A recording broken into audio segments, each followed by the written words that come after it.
ఇప్పటికైనా మార్చుకోండి మీ పద్ధతి, మాట తీరు కానీ మీ వ్యవహార శైలి కానీ. ఒక ముఖ్యమంత్రిగా ఆ పదవికి గౌరవం ఇవ్వండి. ముఖ్యమంత్రి అనేటువంటి కుర్చీకి గౌరవం ఇవ్వండి. గతంలో ముఖ్యమంత్రులమని విర్రబిగిన వాళ్ళు ఇప్పుడు ఎక్కడున్నారో చూస్తున్నారు. మొన్న కేసీఆర్ కావచ్చు, నిన్న కేజ్రీవాల్ కావచ్చు. ఈరోజు మీరు అదే వాళ్ళలానే విర్రవీగుతున్నారు అధికార అహంకారంతోన.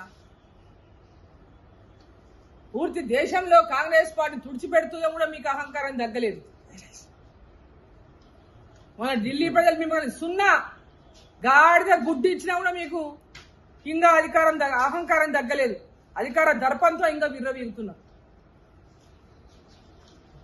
ఇది తెలంగాణ ప్రజలకు మీరు ఇచ్చిన హామీలను నెరవేర్చండి. ముందు నరేంద్ర మోదీ గారి యొక్క కులం గురించి మాట్లాడితే మీరు ఇచ్చిన హామీలని పక్కకు పోవచ్చు, పక్కకు తప్పివచ్చు అని మీరు ఆలోచన చేస్తున్నారేమో.